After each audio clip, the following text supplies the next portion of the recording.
Diz assim a palavra de Deus: e perdoa-nos as nossas dívidas, assim como nós perdoamos aos nossos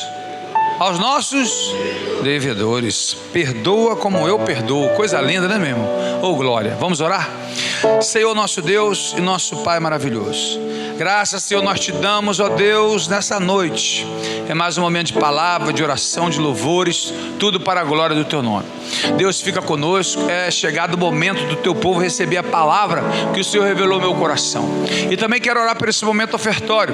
Aquele que pôde, que não pôde ofertar, mas deseja, mas ama a tua obra, Senhor, e hoje não tem condições. Que o Senhor prepare, que o Senhor multiplique, que o Senhor abençoe, que ele possa ver a tua casa crescendo, Senhor, e saber que é participante desta obra.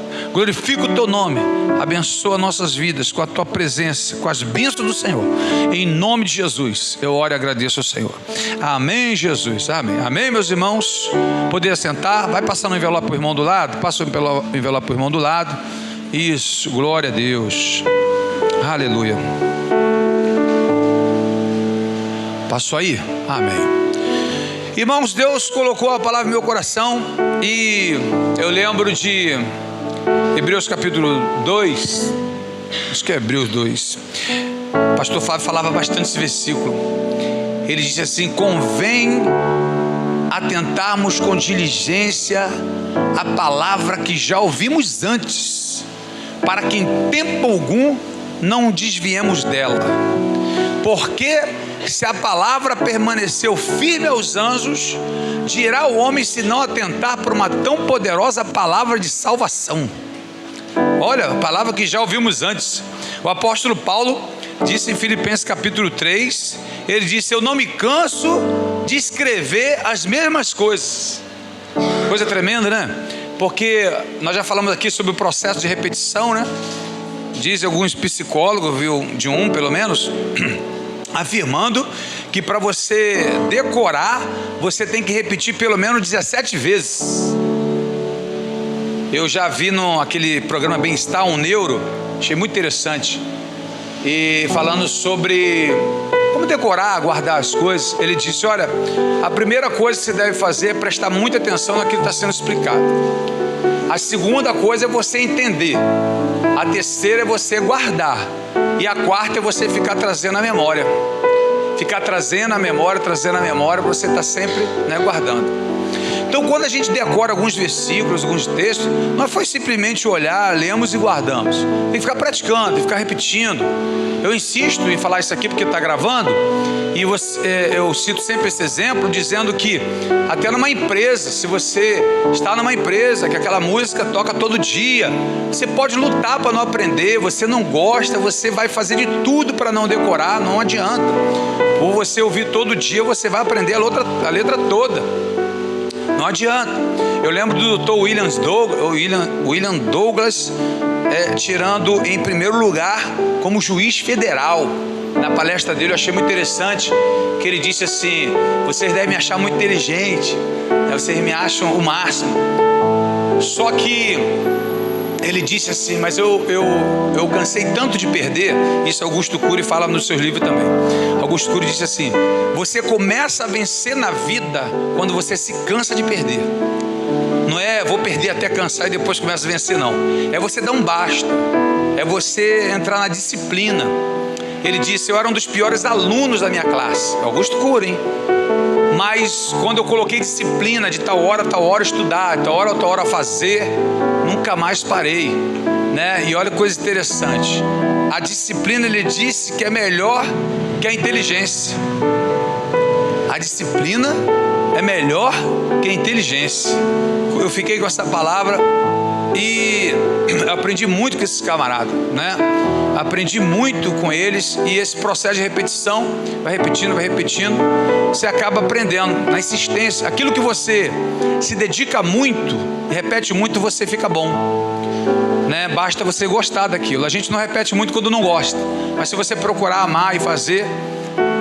Hoje eu gosto muito de leitura, hoje eu gosto muito de conhecimento.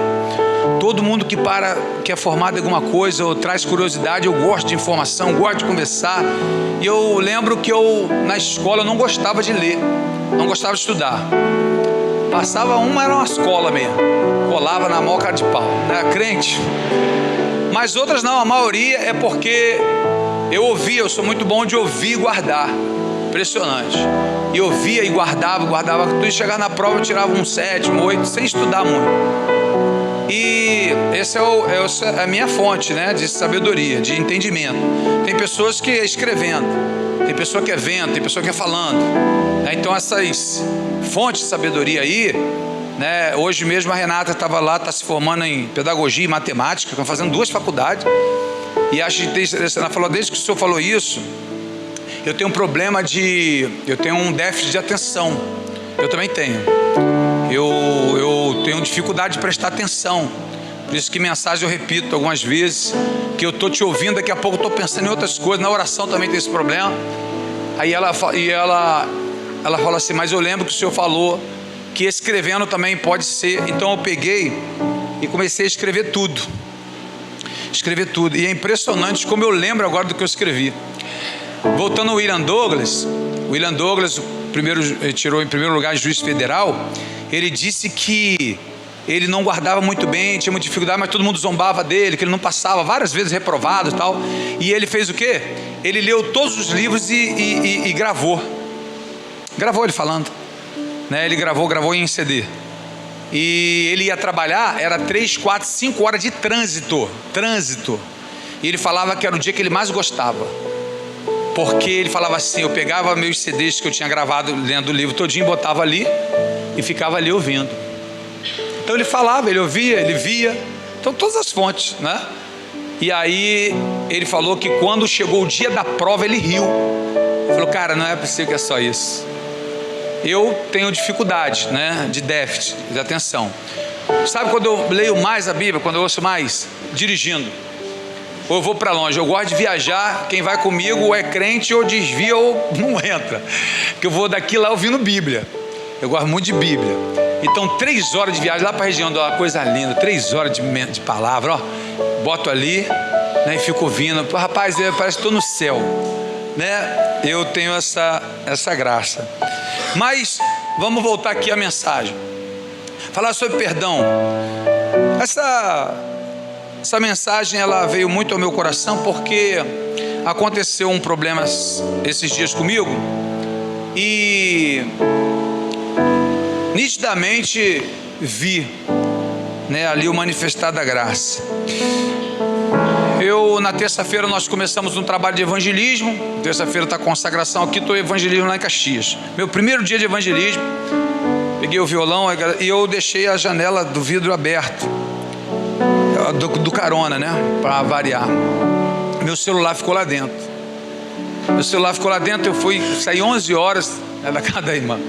Estava com minha esposa, a galera ficou conversando e tal. E eu depois toquei que eu estava sem o telefone.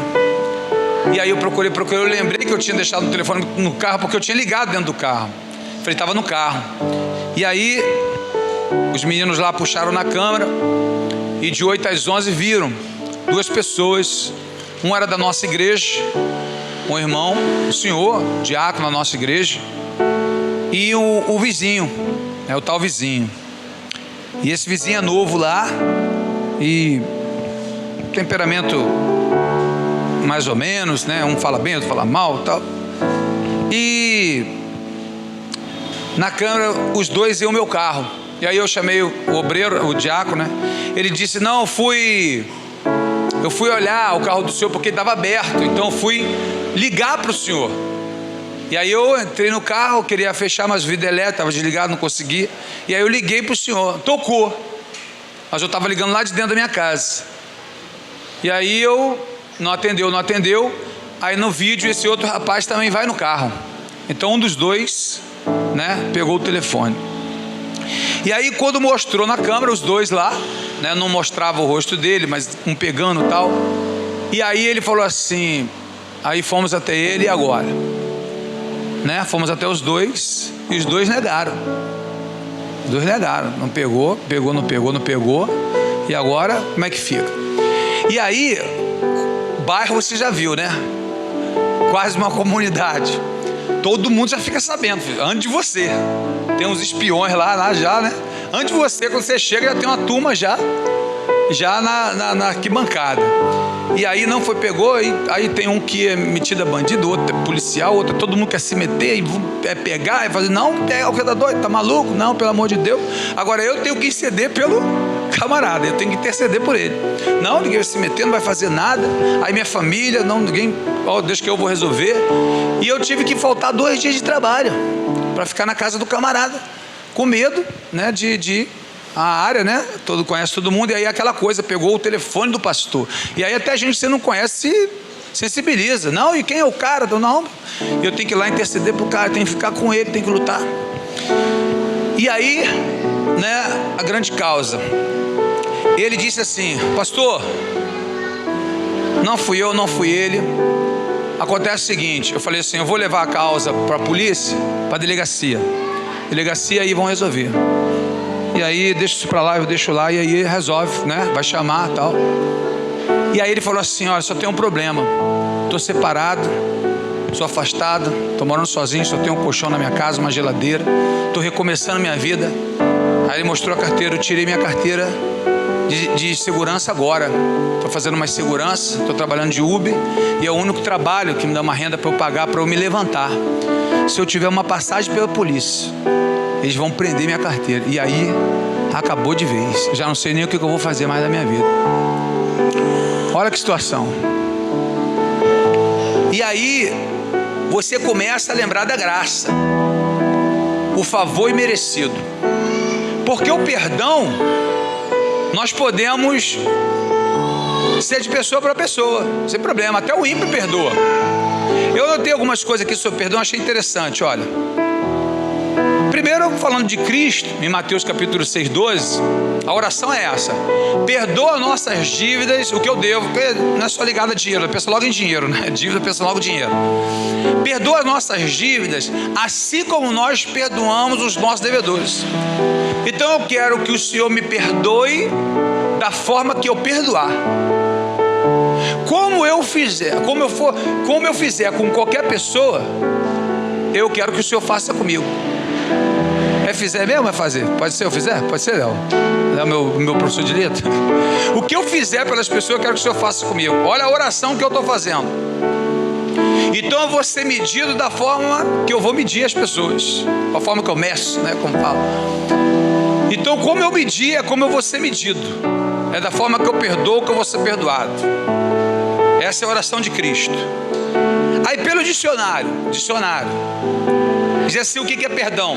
Ato pela qual uma pessoa é desobrigada de cumprir o que era de seu dever.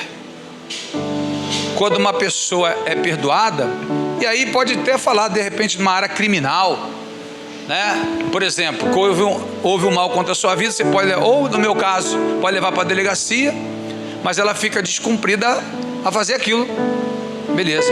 Quando se trata de sentimentos, a coisa é mais profunda.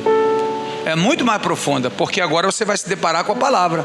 É da forma que você fizer, é que Deus vai fazer contigo. A forma que você for agir, é como Deus vai agir contigo. E eu anotei algumas coisas aqui, ó. Perdoar. Essa palavra de Josué Gonçalves não é minha, não. Ele disse assim: perdoar é perder e doar. Perdoar. Palavra de Augusto Cury: perdoar é uma questão de inteligência. Não está falando como teólogo, não. Ele está falando como psiquiatra, psicólogo também, se não me engano que ele é.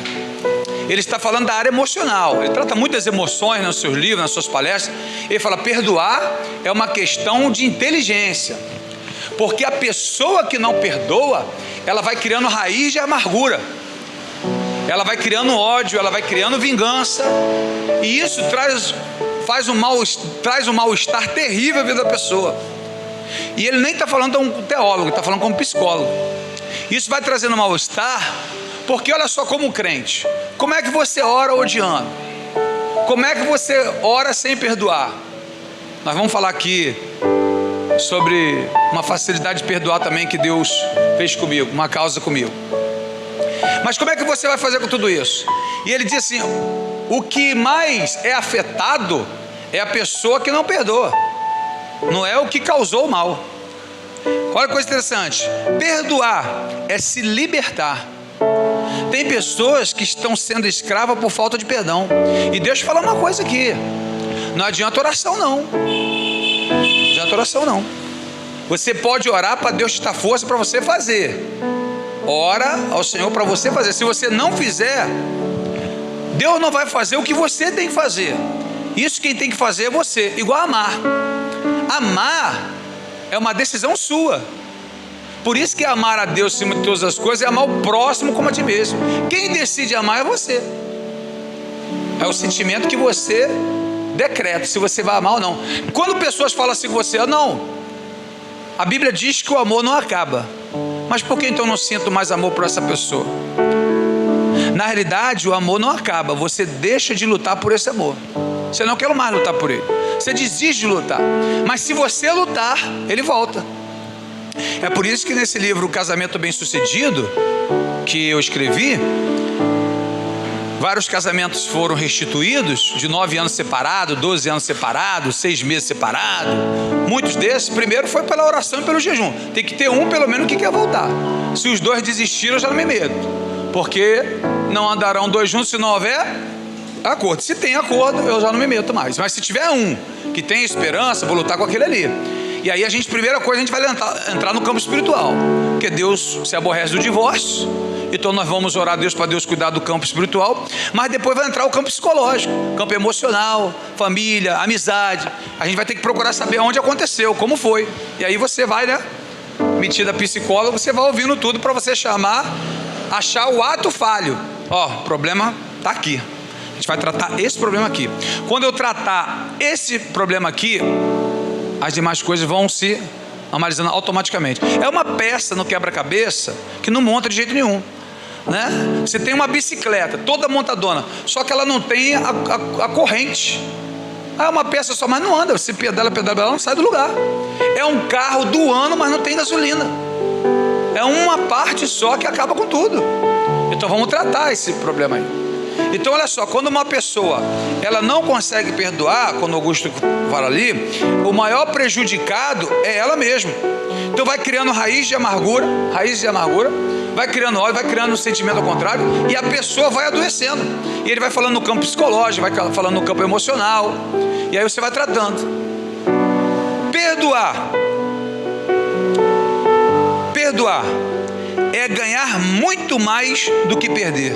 Olha que coisa interessante. Uma pessoa que perdoa, para pensar, ela vai ganhar muito mais do que ela vai perder. Primeiro que tem gente que nem se importa com o seu perdão. Tem pessoa que você vai perdoar e ela vai falar assim, daí que você me perdoou, deixou de perdoar, e nem quer saber do seu perdão, e nem está arrependido. Lembra do vídeo que passou aqui? Do homem que matou, violentou a criança, violentaram as mulheres, passou um vídeo aqui, e aí ele foi preso. Aí chegava o pessoal lá, você é um monstro, eu não te perdoo, você é um demônio. Nem esquenta na cabeça, ele não está nem preocupado com o seu perdão, se você perdoa ou não perdoa. Agora, chega um senhor lá, crente, ele diz assim, você tornou a minha vida difícil, ser cristão, você violentou, matou a minha filha, e pelo evangelho, eu tenho que orar por você e liberar perdão, eu te perdoo. E aí o camarada caiu em pranto. O camarada se aquebrantou pelo perdão do outro. Ele não perdoou para que o outro ficasse bem. Ele não perdoou o bandido para o bandido se sentir bem. Ele perdoou o bandido para ele não se sentir mal. Ele perdoou para ele não sair doente, para que ele fosse curado. Quando eu perdoo, o maior beneficiado sou eu, não é o que recebe. Olha que coisa interessante, maravilhosa. Perdoar é fácil de entender, mas é difícil de praticar. Realmente existem situações que não são fáceis de perdoar. Eu lembro da situação de José, do Egito. Todo mundo conhece a história. Você imagina que aquilo fazia parte do plano de Deus. Para quem não conhece a história, José era um menino de Deus, filho de Jacó. José tem dois sonhos. Ele teve um sonho que era assim. Olha, pai, chamou o pai dele e falou assim, eu via o sol, a lua e 11 estrelas prostrando diante de mim. Presta atenção, que é Deus ou não é que está revelando? Sim ou não? Deus está falando com ele o que vai acontecer. E o Jacó, que tem o discernimento, falou assim: 11 estrelas são seus 11 irmãos, Sol e Lua sou eu, sua mãe. Você está dizendo que um dia todos nós vamos nos prostrar diante de você? Eu falei: eu não estou dizendo nada, estou falando que eu sonhei. Depois ele tem o sonho novamente. Ele falou: estava na plantação e tinha lá o trigo e tal, eu tinha o meu amarrado, vocês tinham o amarrado de vocês, meus 11 irmãos, e os 11 amarrados de vocês aí do trigo assim se prostravam diante do meu. Ih, meu Deus do céu, está querendo dizer o quê? Que um dia todo mundo vai se prostrar diante de você? Eu não sei, cara. Eu não peço para sonhar, sabe? Eu não escrevo o meu sonho. Isso simplesmente sonhei. Era Deus, sim ou não? Deus já estava falando o que ia acontecer, que ele ia ser grande. Deus já estava falando que ele ia ser poderoso. Deus estava falando que ele ia se prostrar, a família dele ia se prostrar diante dele. O que Deus não revelou foi o processo. Geralmente Deus dá uma revelação e não fala mais nada. Não fala como vai ser, não fala onde vai ser, não fala quanto tempo leva, não fala nada. Ele dá o propósito: é isso aqui que vai acontecer. Você vai chegar em tal lugar. Como vai chegar lá? Geralmente não é revelado. Geralmente não é revelado. Aí Deus se cala. É a semente que é lançada. Eu lancei a semente para brotar manga. Vai brotar manga, com certeza. Não vai botar goiaba. Não vai sair abacaxi daí. Só que a semente vai para debaixo da terra. E aí você não vê nada. E o fato de você não ver nada não quer dizer que não está acontecendo nada. Está acontecendo lá embaixo. E para brotar a semente, ela vai ter que morrer. Isso ninguém fala. Fala: você gosta do pé de manga, você gosta de pegar o fruto, mas do processo, ninguém fala do processo. Nós gostamos de ver a coisa pronta. José, o governador do Egito, Davi, o rei, Salomão. Mas o processo, para chegar no propósito, sem passar pelo processo, não tem como.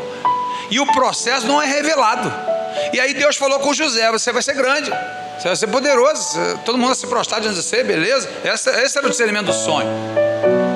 Preste atenção nisso aqui, eu quero que você entenda isso aqui, que é difícil de entender isso aqui. José é vendido pelos irmãos, e os irmãos pensam em matar José. Os irmãos maltratam José, e para não matar José, venderam José, levaram José por moedas de prata.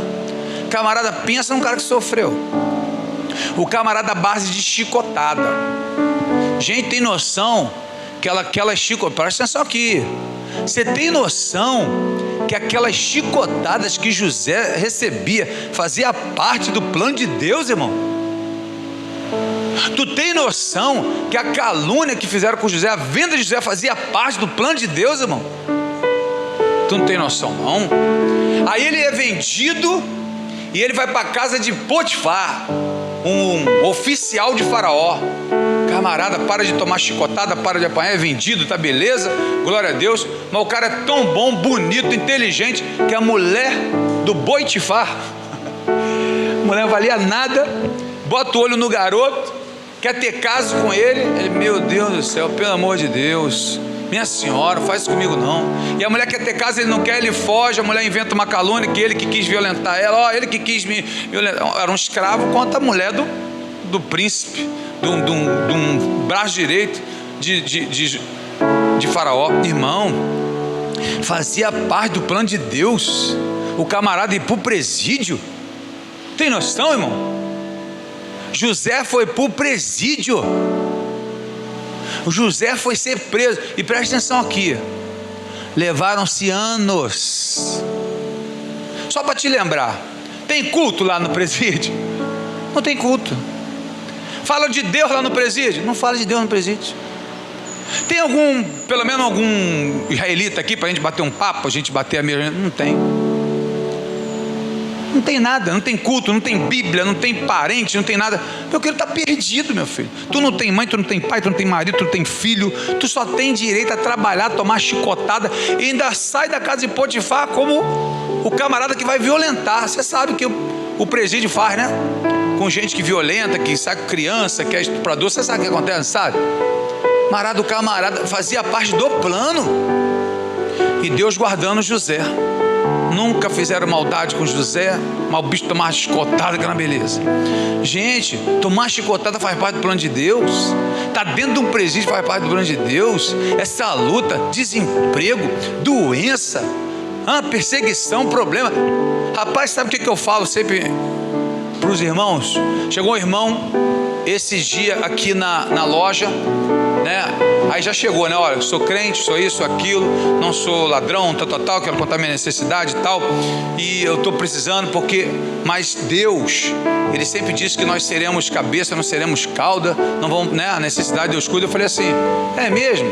Que a gente passa, não, é bacana. E o mendigo Lázaro? Tu já viu pregação de mendigo Lázaro? Eu nunca vi. Tu já parou para pensar? Para pensar comigo aqui.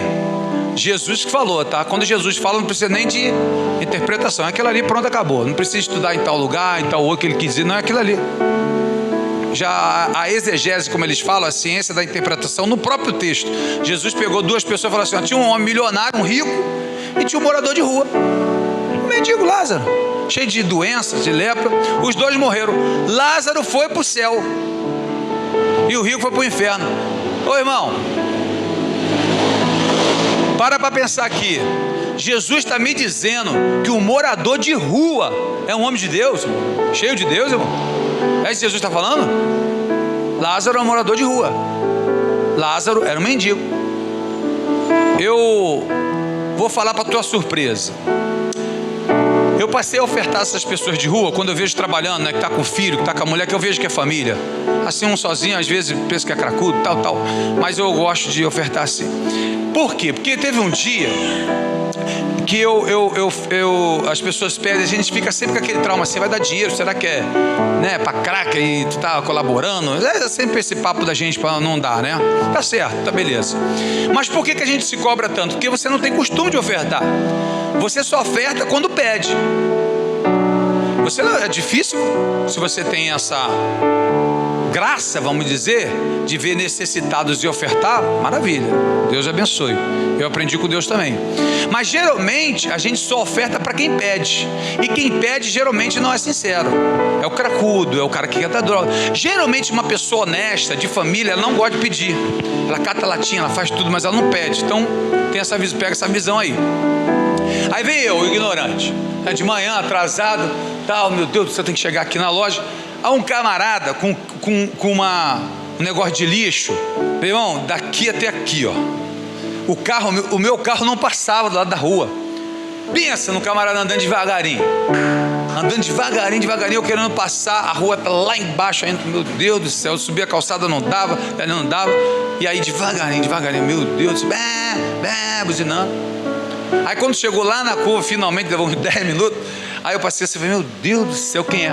Meu irmão, presta aqui a cena, ó. O cara puxando aquilo tudo assim, e ele certamente teve um derrame, o lado esquerdo dele paralisado, ele assim, ó, puxando o negócio, marado.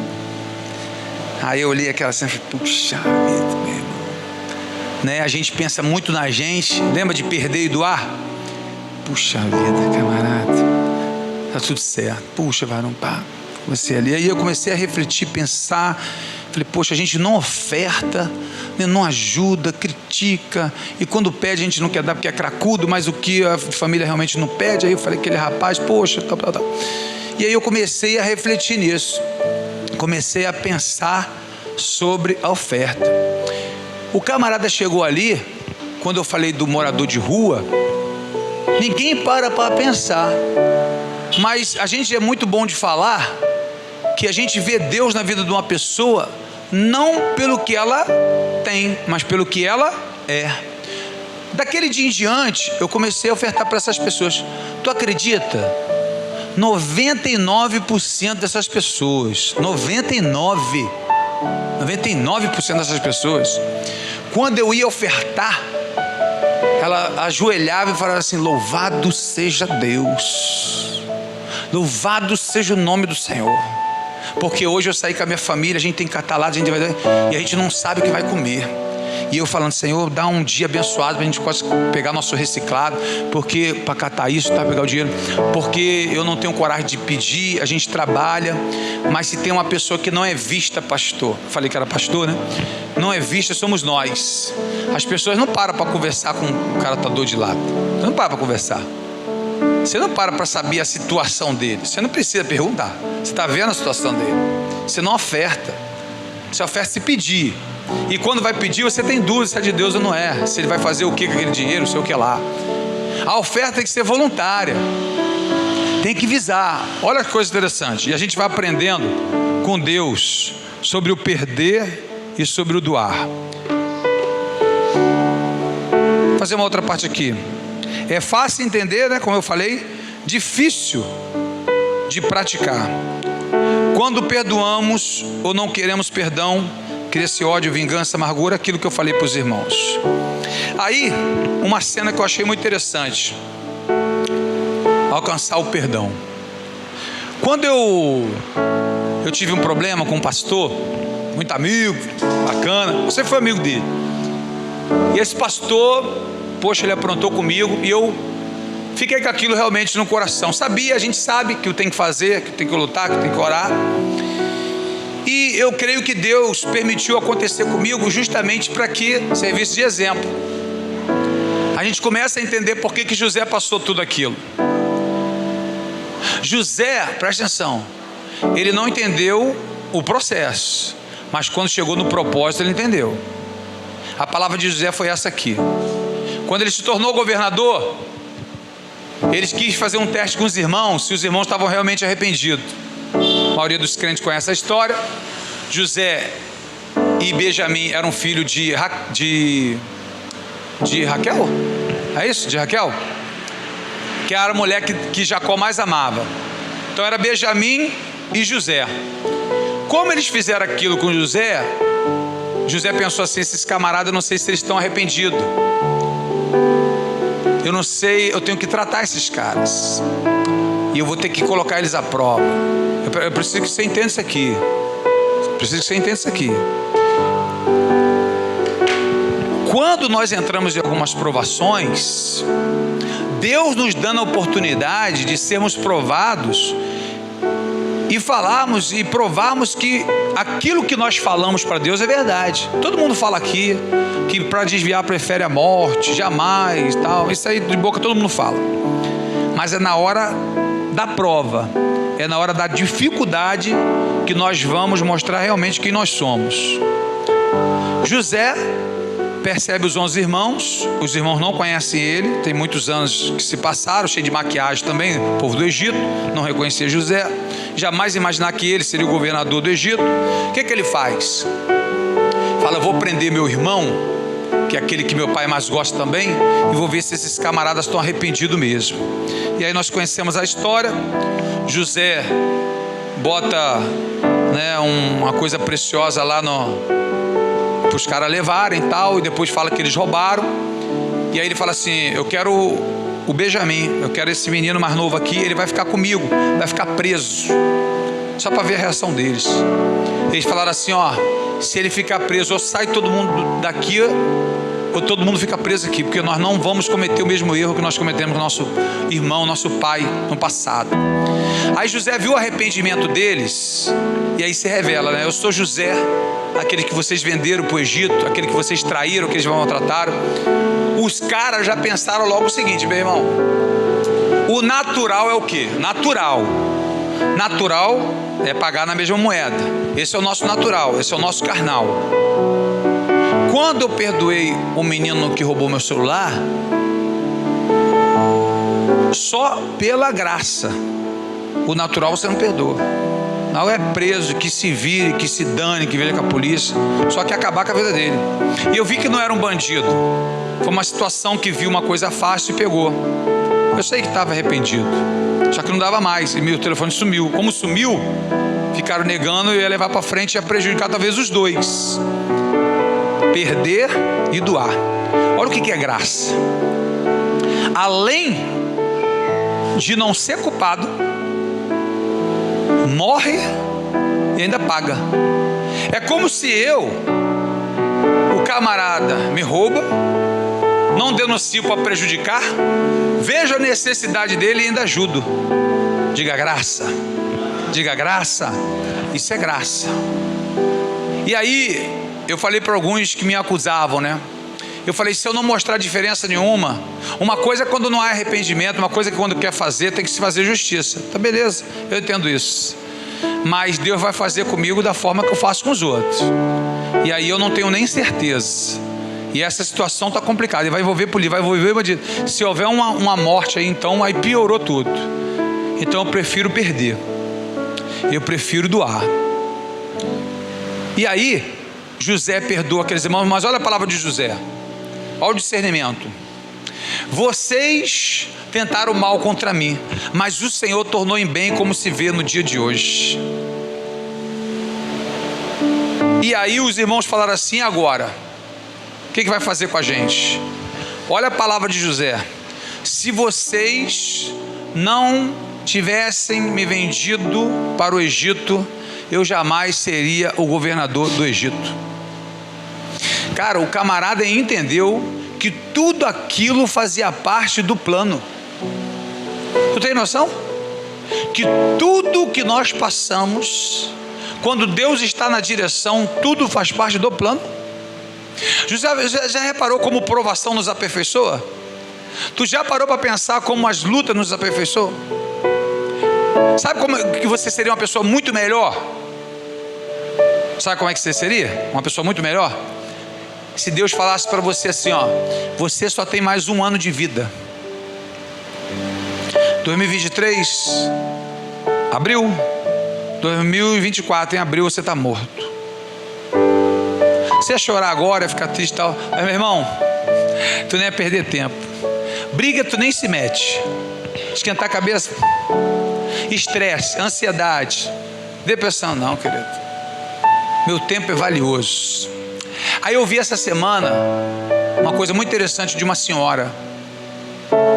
Uma senhora falou assim: eu vou perguntar para vocês o que a senhora fez com as pessoas lá.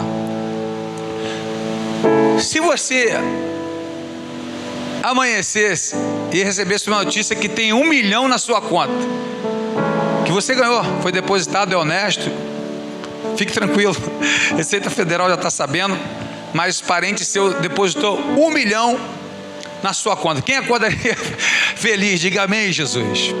Olha o medo do pessoal para você pegar. Não, eu acordaria, irmão. Fala, diga amém, Jesus. Amém, amém, amém. E se fosse, aí fizeram o cálculo, falaram assim: não, era para 10 pessoas, mas só tem ele. Então não é só 1 milhão, não, são 10 milhões para você. Uma só herança que passou para você, como único herdeiro. 10 milhões, quem ficaria feliz? Diga amém, Jesus. Amém. Aí ela disse assim: mas tem o seguinte, você recebe esses 10 milhões, vai botar na sua conta hoje, mas você não vai acordar mais. Quer os 10 milhões ou quer acordar, irmão? Quer acordar. Aí ela disse assim: então acordar vale muito mais do que 10 milhões. Então por que você reclama quando acorda? Então por que você vive reclamando da vida? Se acordar, se está vivo, é um prazer impagável. Tudo que faz você refletir, você começa a refletir porque, né, quando você começa a ver a prova dos outros, por isso que Jesus, ele deixou as maiores provas na Bíblia. Ninguém aqui vai chegar nem perto daquelas provas ali. É para que você olhe e veja assim que a tua aprovação é até onde você pode suportar. Deus nunca vai deixar uma aprovação além do que você possa suportar. Olha o perdão, olha o doar. Olha que coisa interessante. Então, um governador estava numa cidade, essa é do pastor Rodrigo Silva. Ele disse que numa cidade, o camarada tinha se arrependido, chorado, falado com a família toda. E a cidade toda se comoveu para perdoar aquele rapaz. Houve um assalto, pegaram a filha dele, ele matou, ele reagiu, ele matou o pai do rapaz também, houve aquele reboliço todo, que esse cara foi preso. Quando esse camarada foi preso, e depois ele falou que se arrependeu, que queria o perdão, alcançar o perdão da justiça, a cidade chegou no governador, disse: governador, pai de família, arrependido. Não, mas ele quer matar até outras pessoas. Não, ele está arrependido, chorando. Aí o governador assim: vamos ver se ele está arrependido mesmo. Aí o governador pegou a carta da liberdade dele, para ele assinar, para ele ser livre. Aí ele botou dentro da Bíblia. Botou dentro da Bíblia e falou assim: só que eu não vou como governador não, vou como pastor. Aí ele botou um terno, gravata, fardadão de pastor, botou terno e gravata e levou a Bíblia. Fala aí, conforme ele receber a palavra, como ele receber Deus, porque se Deus perdoar, ele recebe Deus, quem sou eu para condenar? Quando o governador foi entrando, aí ele já viu o pastor assim, que era o governador, falou assim: ó, não vem pregar para mim e me dar sermão não, falar que eu estou errado, que eu tenho que me arrepender, né? Que Deus tem um plano na minha vida, tudo que vocês falam o tempo inteiro. Então se for para falar isso, pô, nem vem, eu tenho minha consciência. O governador nem abriu a boca, voltou. Aí o carcereiro entrou e falou assim: sabe quem que é? O pastor, vem tudo agora, você quer dar sermão, quer falar a verdade, acha que são santos? Não, aquele ali era o governador. E a carta de liberdade estava dentro da Bíblia, que ele mostrou a gente. Ele queria só saber se você realmente estava arrependido. Porque dizer que está arrependido, todo mundo fala. Que quer perdão de Deus, todo mundo quer. Todo mundo quer perdão. Quem é que quer ir para o inferno? Pergunto isso, se ele quer ir para o inferno. Ninguém quer ir para o inferno. E a conclusão da história é o seguinte: por que pessoas vão para o inferno, pessoas vão para o céu? Por que pessoas recebem Deus, outras não recebem? Por que outras são tão sensíveis à voz de Deus e outras não? Isso não depende de Deus, isso depende de nós. Hebreus capítulo 5, a Bíblia diz assim: porque uns recebem e outros não. E porque nós nos convertemos, eles não. Porque nós pegamos a palavra e misturamos a nossa fé. Então pegar a palavra para achar bacana, bonito, um culto de domingo aqui, em 4 paredes, para a gente falar que é crente, isso é bacana. Mas muito melhor vai ser praticar o que nós aprendemos. Perdoar não é algo fácil. Mas eu achei muito interessante uma senhora, que ela falou para mim assim, para mim não, acho que foi num vídeo: você sabe quando você realmente perdoa uma pessoa? Você sabe? Aí a senhora falou assim: quando você estiver de frente com ela. Não adianta, velho. Não adianta mentir, não adianta enganar, não adianta fingir que vai. Bota de frente. Aí você sabe se você perdoa ou não. Não, mas sou obrigado, então, é esse sentimento aí. Porque o perdoar é não causar mais dores. Você fala do assunto, sabe, isso passou. Agora eu vou te falar o que aconteceu comigo. Quando eu passei, isso uma semana antes, Deus vai preparando tudo, né? Deixa pertinho para não esquecer. Aí eu passei, subi a Barão do Flamengo ali, aí estava eu e minha esposa. Aí a minha esposa falou: e o pastor fulano ali? Pensa, meu Deus, quase o coração parou. Aí eu, não, tal, mas só que quando eu fui indo embora, né, que eu parei o carro, cheguei em casa, Deus me fez lembrar o que aquela senhora falou: você não perdoa. Existe coisa no teu coração ainda. E aí eu fui pro monte, fui fazer campanha no monte, oração, jejum. Quando eu não brigo, vocês pensam que eu sou o mais paciente do mundo, né? Pô, pastor, tranquilo, na paz, não no aborrecimento.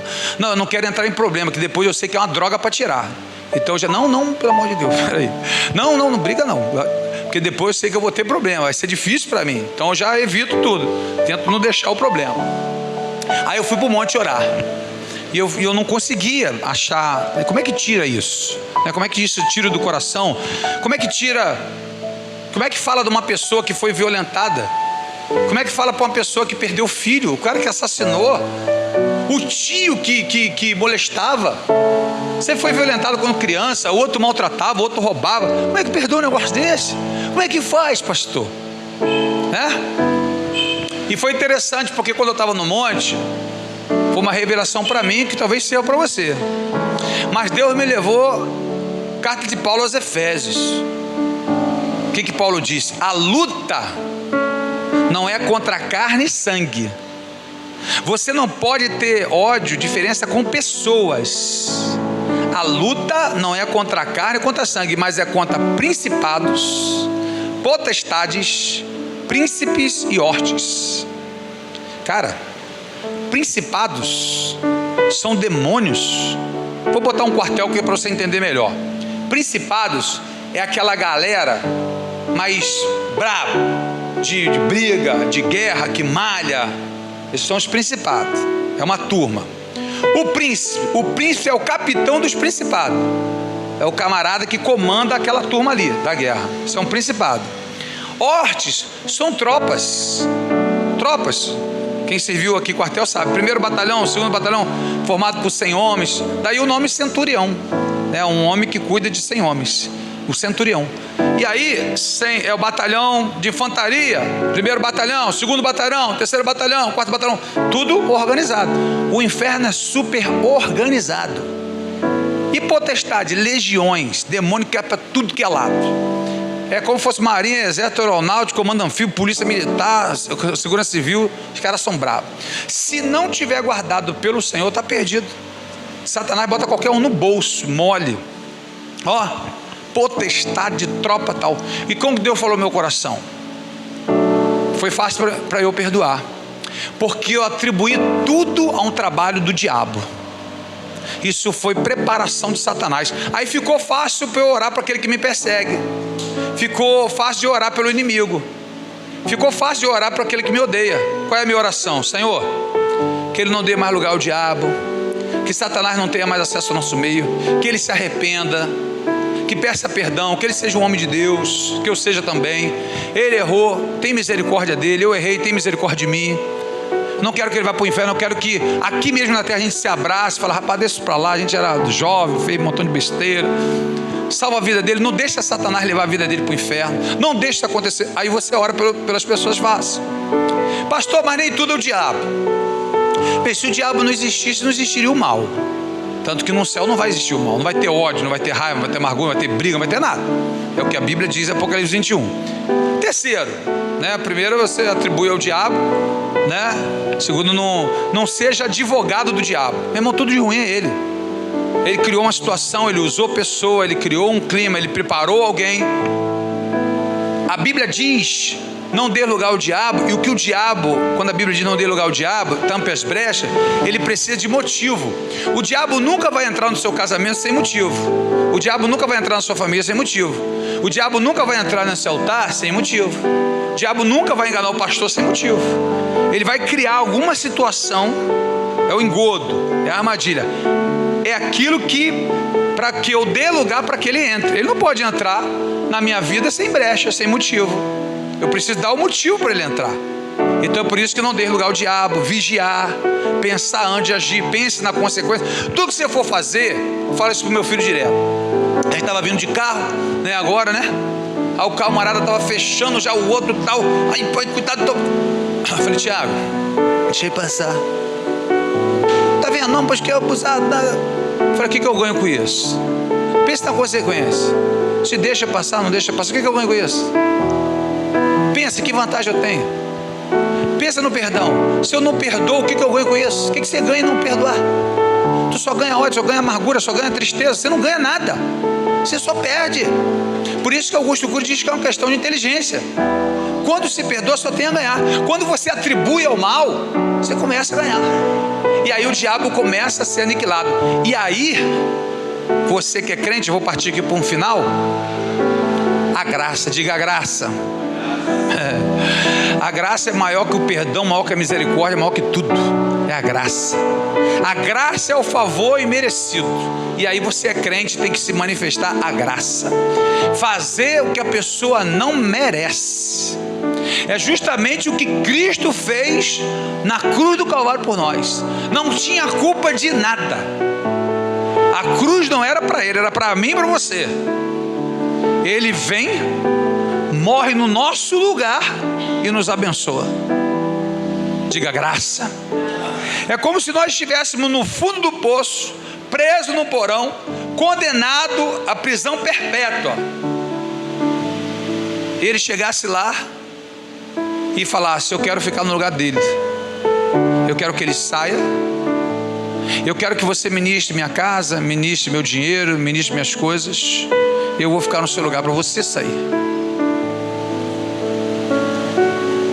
Faça valer a pena. Nós estamos aqui pela graça. Um conselho que eu vou te dar: nunca adore a Deus esperando algo do Senhor. Adore a Deus por gratidão. O salmista Davi, no Salmo 116, ele disse: o que darei eu ao Senhor por todos os benefícios que Ele me tem feito? Adorador de verdade não adora esperando algo de Deus. O adorador adora ao Senhor por tudo que Ele já fez. Quando você adora ao Senhor por tudo que o Senhor fez, você é grato, você não sai. Eu poderia pensar em fazer várias coisas, deixar a igreja, deixar casamento, deixar trabalho, deixar várias coisas. Mas se eu deixar minha esposa, se eu ficar com a igreja, se eu sair para o trabalho, se eu sair da igreja, primeira coisa que eu vou ter que trair, que eu vou ter que ferir, é o coração de Deus. E aí eu esqueço de mim. Pouco importa. E a gente tem algo melhor e maior para se preocupar, que é a vontade do nosso Deus. Aí eu quero encerrar. Ficar de pé aí em nome de Jesus, que eu vou encerrar com esse vídeo aqui. Vou botar esse vídeo e a gente vai encerrar aqui, para você entender o que é graça, o que é perdão. E essa situação aqui, o Ministério Louvor que me ajuda aqui em nome de Jesus. Estou sem aqui violão.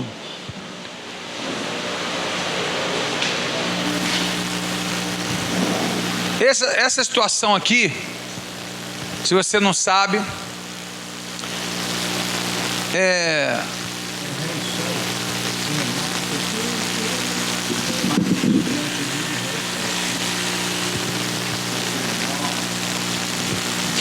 essa situação aqui é aquela situação que o camarada entra naquela escola e mata crianças. E esse camarada aqui é pai de uma daquelas crianças que morreu. Ele tinha uma filha e um filho. O rapaz conseguiu matar o filho dele. E a menina saiu ferida. E esse camarada, ele está vindo lá de dentro, porque ele vai lá reconhecer o corpo, se é o filho dele mesmo. Isso aqui não passou 2 dias, 3 dias, uma semana. Não. Isso aqui, ele foi lá reconhecer o corpo, se era o filho dele mesmo. A filha dele ficou viva.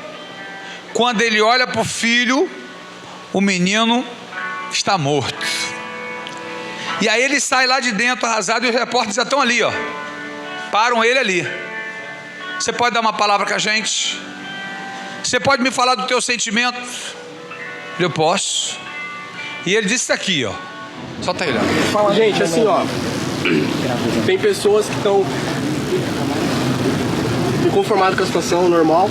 Alguns estão desejando muito mal para a pessoa que atacou nossos filhos, crianças. Não julgo ela, mas meu sentimento como pessoa, eu não posso me permitir como cristão, porque os valores que Cristo me ensinou. Então, assim, ó, eu perdoo a vida dessa pessoa.